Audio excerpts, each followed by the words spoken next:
Hello everybody, I am Phantom Enchantress. I'm also Phantom Enchantress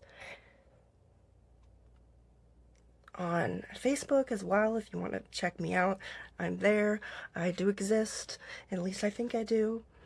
But, today we're going to be talking about living truth. So living truth is very much,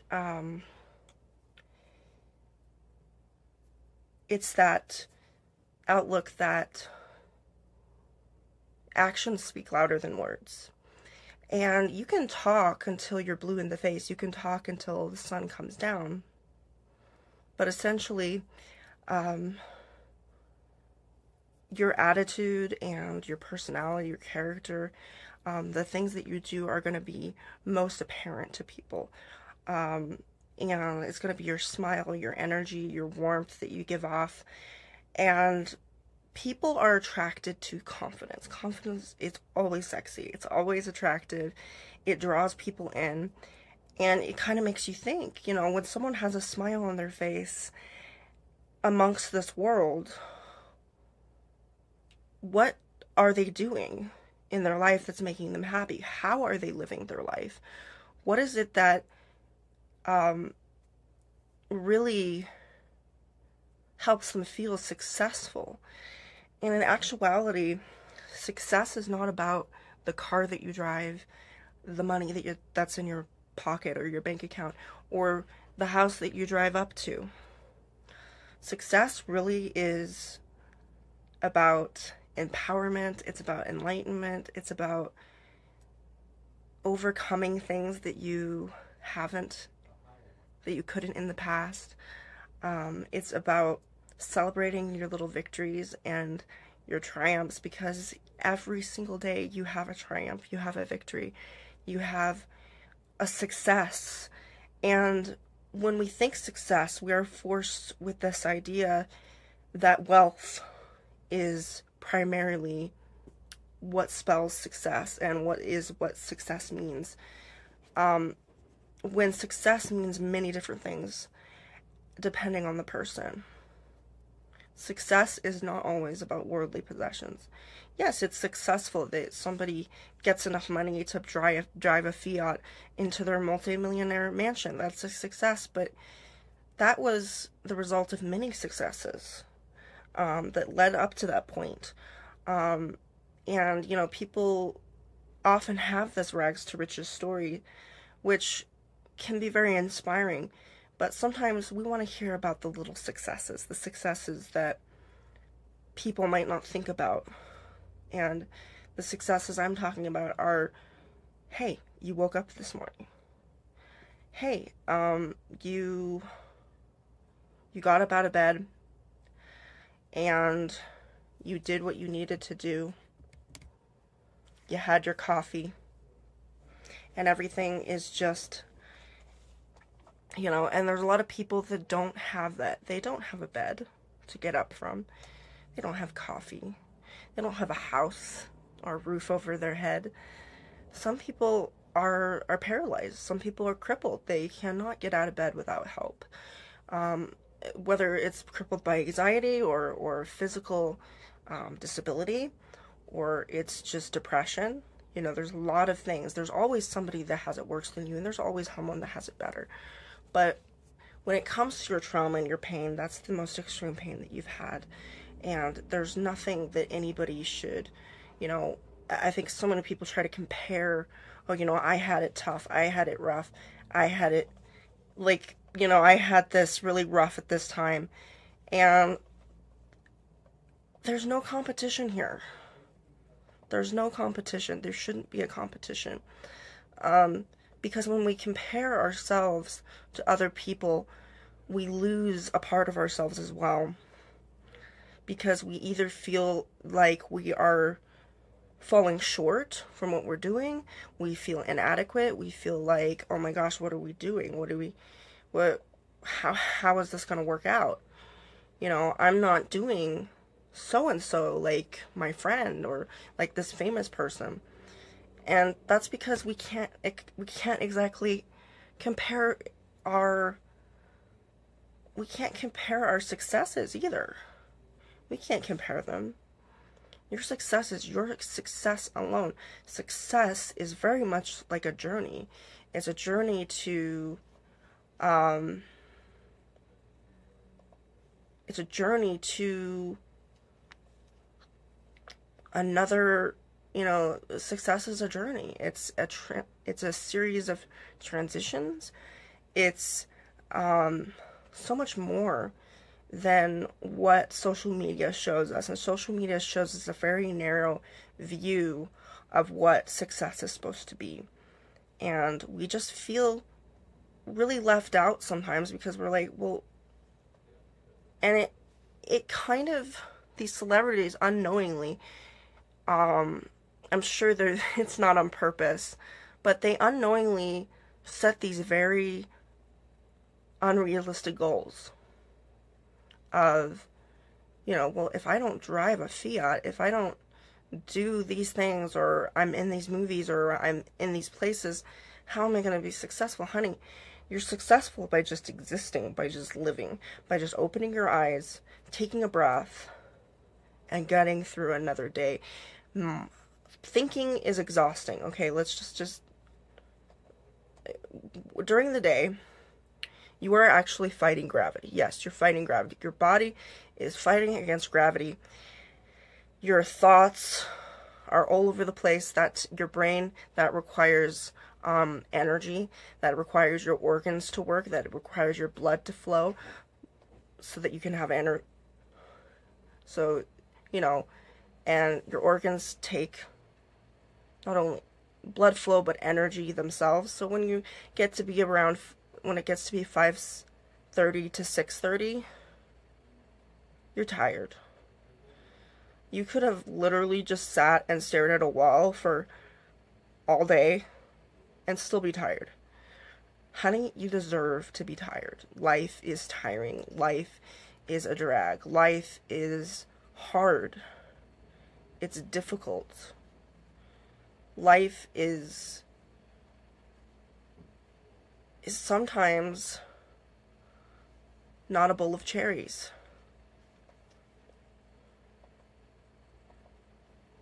Sometimes it's not a bowl of cherries. It's not a rose garden. It's not something fantastic. And it's okay to take that time to recuperate, to regenerate, to recharge your battery, so to speak. It's okay to have big time. But there's also has to be a balance of socialization. You can't, like, I would love for my life to just be me time all the time, okay? That would be great. But there's also something that dies and kind of fades away when you're by yourself for long periods of time. And scientists have been doing some studies about that, about how, how damaging being alone can actually be. They have done some studies that it's actually, being alone for long periods of time can be just as bad as, say, smoking a pack of cigarettes. It can be just as bad as doing that. And that can be, quite disheartening, especially, in this day and age.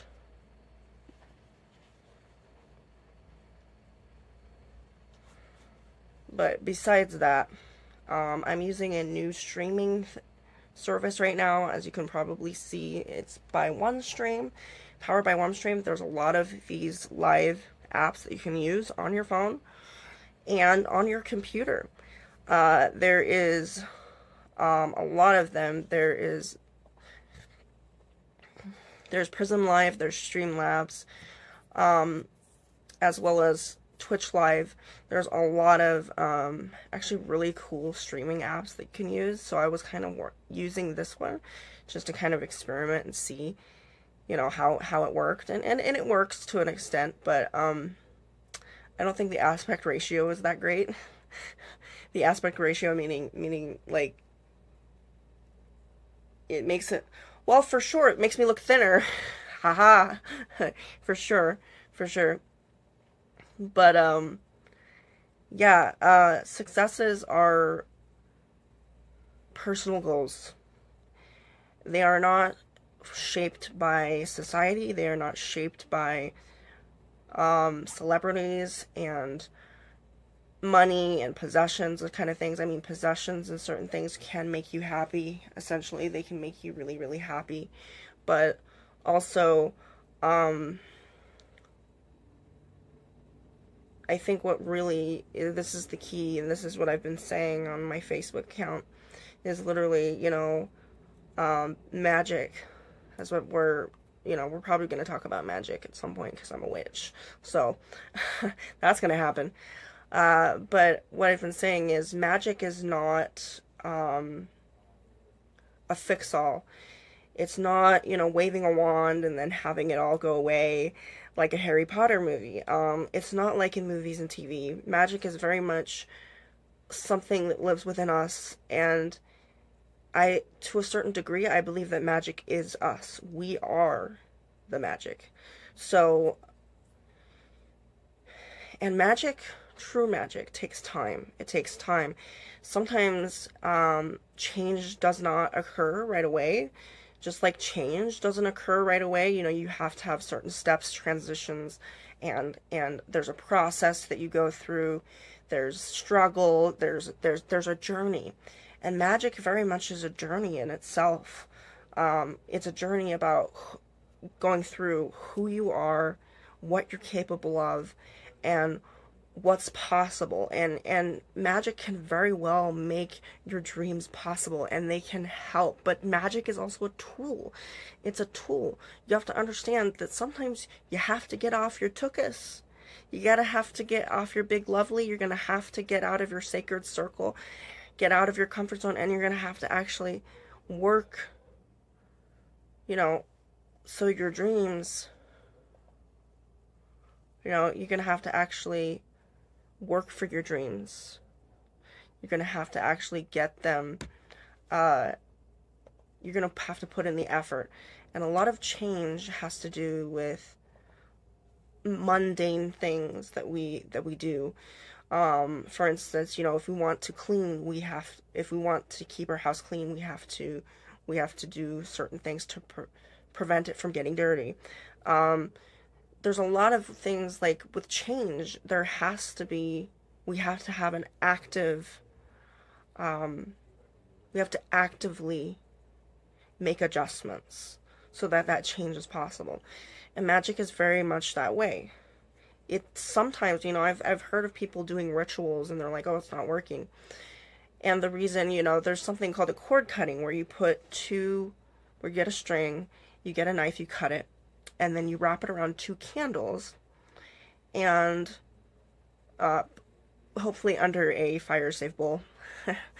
And very slowly, over about an hour to 2 hours, the twine or the rope will eventually,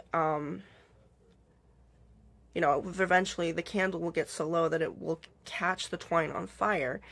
And then as the candle goes down, it's supposed to represent that you are letting go, this is known as a cord cutting, which you could be cord cutting off of your addiction to sugar, to alcohol, it could be to a person. You want emotional ties, because sometimes we make emotional ties but not emotional connections. And that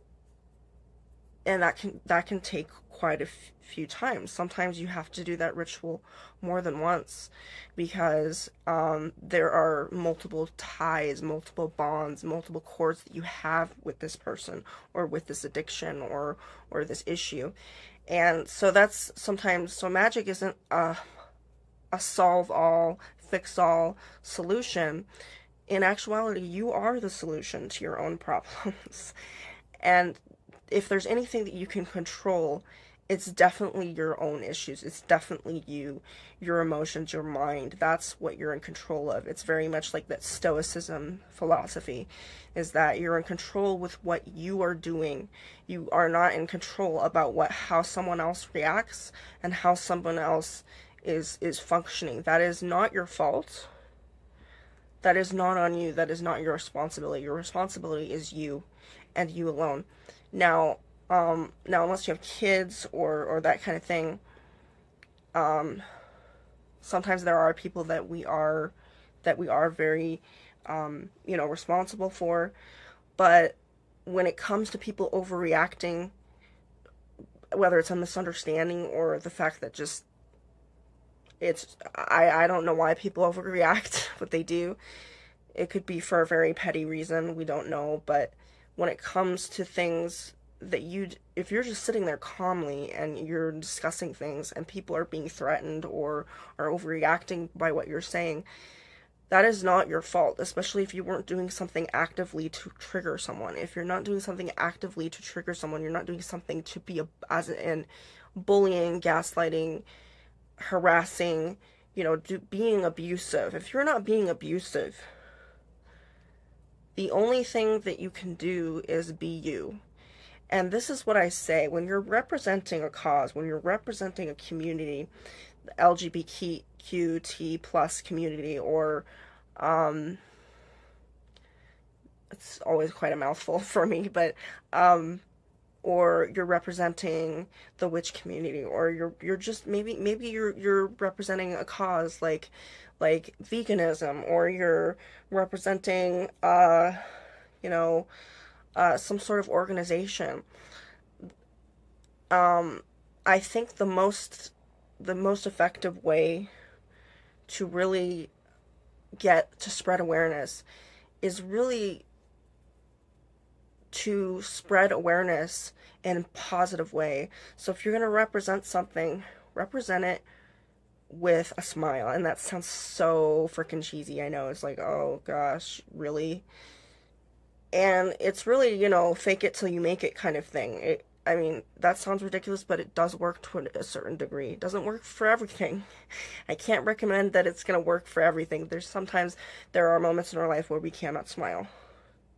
And there are moments in our life when we're not happy, or when we're down, when we're blue, when we're not feeling good about ourselves, and some of us have depression, and, we have to ride that wave. Some of us have traumas and triggers and all sorts of things. But the main thing is, if you're going to represent a community or a cause, do so with confidence, but do so in a positive manner, in a positive fashion. Be encouraging, being supportive, because confidence is attractive. Confidence is sexy. Confidence attracts people. And when you show people, this is kind of what I urge you, that if you're going to represent a community or a cause, show people what it has done for you. What has it done for you? What has it shown you? How has it changed your life? Does this cause and community make you happy? Does it make you feel accepted? Is it a place of belonging? Is it something that just at the moment that you got involved with that community or cause, did you open your eyes and realize, oh my gosh, I was living a lie, or oh my gosh, I was not living healthily, I was not doing. And one thing that was always told to me when I was a Christian is that you live by example. You don't go out and tell people all about Jesus, essentially, but you live by example. You live, you're kind, you represent that love, that unconditional love that God is supposed to be, and you just love people for people, essentially. And I know Christians like that, and I love them with all my heart. I love my Christian sisters and brothers. I may not believe in the same things that they do.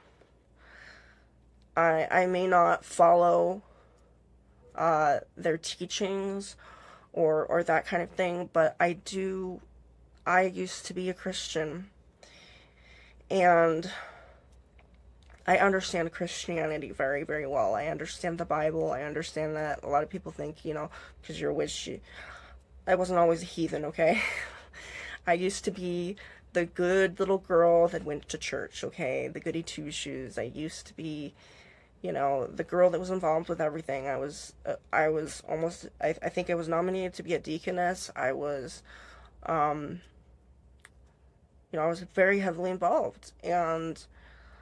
But I was also very unhappy. I was an unhappy individual. And I did not know that I was, because essentially I was, um, I didn't know at the time. But I think everybody deserves to be in an environment where they're accepted and supported. And everybody needs that. Everybody yearns for that. Just to be in an environment where people love them and see them and hear them. And some of us never find that. Some of us never find that clique. Some of us never find our tribe, that tribe. But sometimes you have to be content with the party of one. Not all the time, but sometimes when it comes to the witchcraft and my craft, it's very personal. It's not something that, that I am preaching to people. I'm not going out of my way and telling people this is what I am, this is what I do, because this is a very much a controversial issue. A lot of people do not accept witchcraft. They think it's evil. It's because they don't understand it, and they're told of many negative things. And a lot of pastors, unfortunately, and preachers and reverends and vicars and whatever religious leaders that are out there portray witches in a very negative light.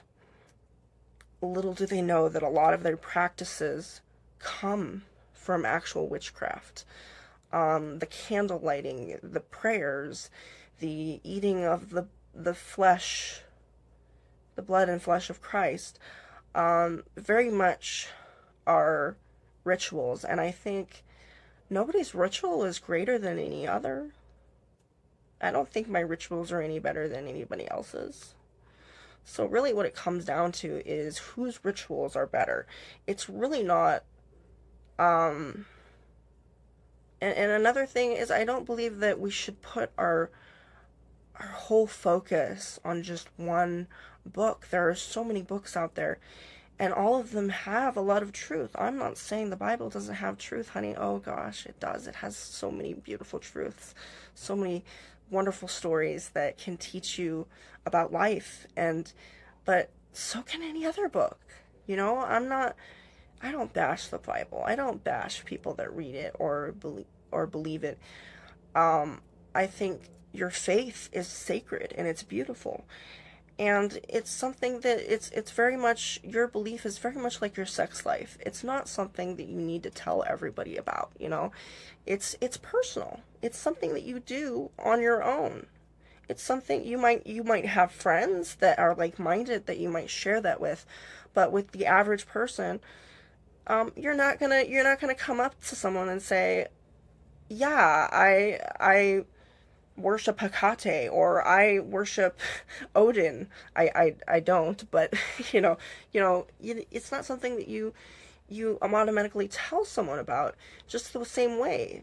But we're told in social media that we should just come up and say that because, for instance, a lot of people weren't able to come out about their sexuality. A lot of people weren't able to come out about the stuff. And so we kind of are pushed into this corner of like, spill it all, tell everybody everything, nothing's a secret, nothing's sacred. And social media just shoves that agenda down our throats, essentially, telling us that we need to tell everybody about everything from, like we like, I don't understand, like, do we need to show everybody everything? I don't think so. And I think, whether it doesn't really change. My way is kind of what Joan Collins said. Joan Collins is an old actress. She's 92. She looks amazing. Her plastic surgeon must be just, oh my gosh. I don't know what plastic surgeon she uses, but they take care of her. And I adore her. And Joan Collins, she's a badass. She's a baddie. And, she's a little witchy sometimes. And the way that they said, how do you react when someone comes out as gay? And she says, I don't react at all because that's not going to change how I care about that person. She's like, it's completely normal. To me, that's normal. Might not have been in the past, but she explained that she doesn't react at all, and that's the same way with me. I'm not like, oh my gosh, you're gay, or oh my gosh, you're not, your gender roles have changed.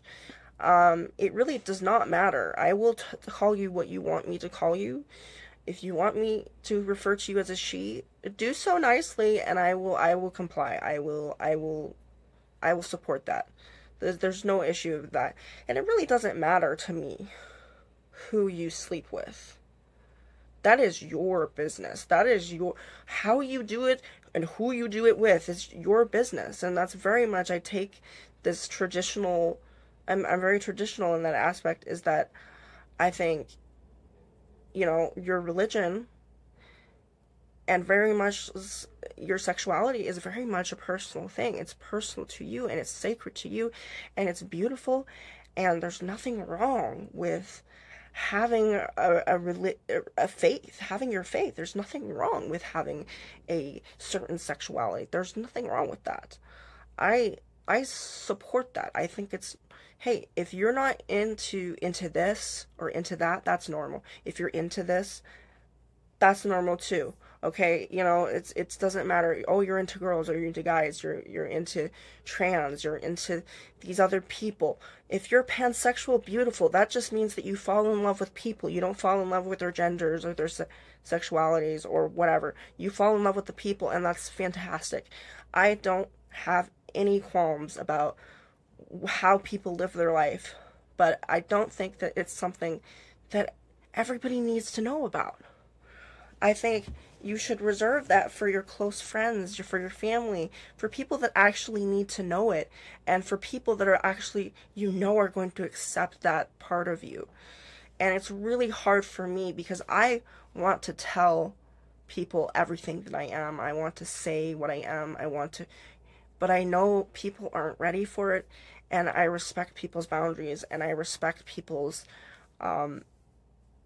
wishes, and I don't overstep that boundary. I don't go around, and I always had that problem when I was a Christian. They told me just to go out there and preach Jesus, preach. I just felt that was not my role. That was not my role as a Christian soldier, so to speak. I was like, that's the pastor's job. That's that guy's job. That's not mine.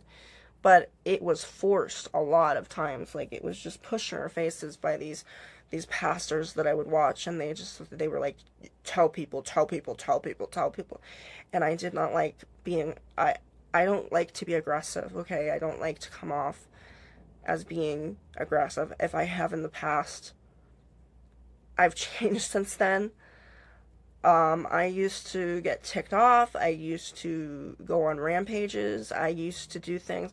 But one thing that I didn't want to do is be aggressive and be a Bible thumper. I did not want to be that way. I did not want to tell people how to live their life and tell them that they were, essentially sinning if they didn't. And, if they didn't live in a certain way. And that's kind of why I left the church, was because I wanted freedom. Churches expect you to do certain things in a certain way, to think certain things, to believe in certain things, and in a certain way yet again. And they're very specific. And it's a very controlled environment. And for some people, it can be very enlightening. It can be really warm and friendly. That can be like a second home for them. That's great. I'm not telling people that they shouldn't go to church or they shouldn't join a church. If you think that that's what your calling is, if you think that's what you want to do, if that's what you want to do, go for it. I have no, I'm not going to tell you otherwise. I'm not going to say, oh, don't do that. No, I'm going to be like, good. If you're that what makes you happy, then that should be the main thing. You know, if that makes you happy, makes you feel whole, that makes you feel good about yourself, then do so. Do do what you have to do. Don't, don't listen to me. It's just I don't, I think, as I said, everybody needs to have, um, everybody needs to have a place to belong. And for some people, that is a church. For others, it's a tree by the river. And another person, it might be, um, in a house or in a home or by the beach somewhere. We all choose our paradise. We all choose what we want, where we want to go, and what we want to be. And I try to represent who I am, um, by being by living by example. And I hope by living the way that I do, that I show that witches aren't the devil. They don't. Yeah, okay, just to be fair, I don't worship the devil. Most witches don't believe that there is a devil. Some believe that there are multiple devils. And some have the view that the devil is not actually the devil, but is like a benevolent entity of some sort, that they think Lucifer is. Um, uh, to me, Lucifer and Satan are kind of a human concept to me. I don't doubt that there probably are different forms of that out there, I'm sure. But I think evil is definitely something that comes from many different sources, and sometimes it's not just a central person or a central entity. I think evil is evil, and it lives within humanity, a lot, and evil is very much a choice. And I think it's just kind of, they use it as kind of an excuse of like, the devil made me do it. No, you did it. You did it.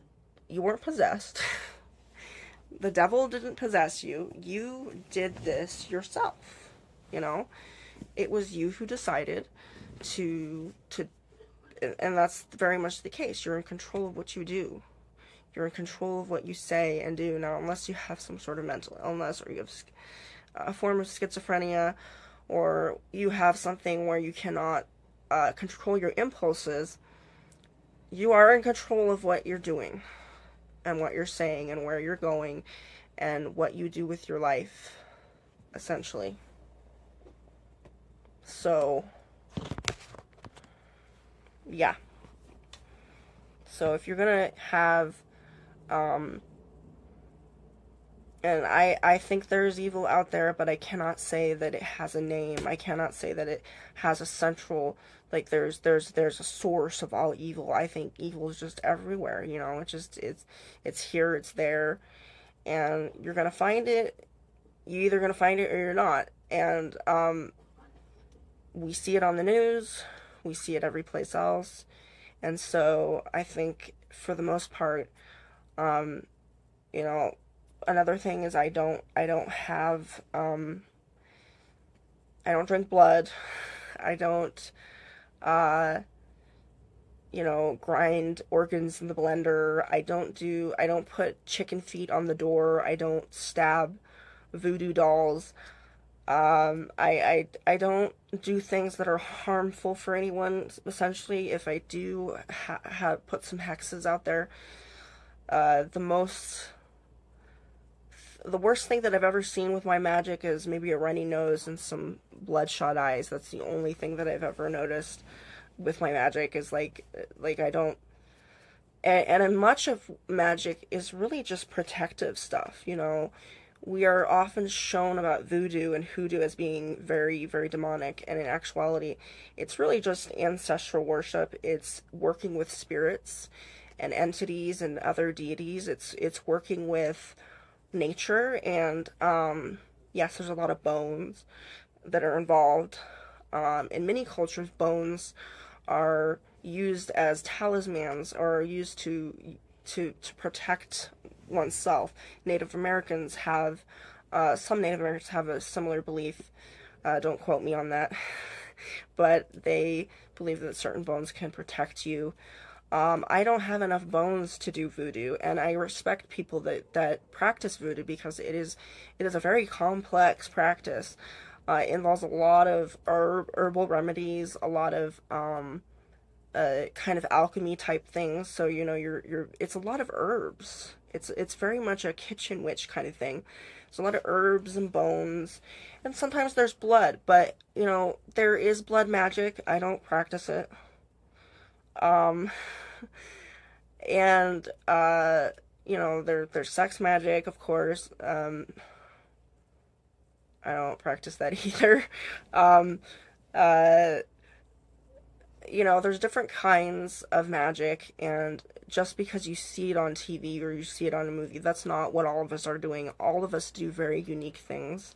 We have very unique beliefs, and sometimes some of us are even Christian. We have faith. I've known witches that praise Jesus all the time.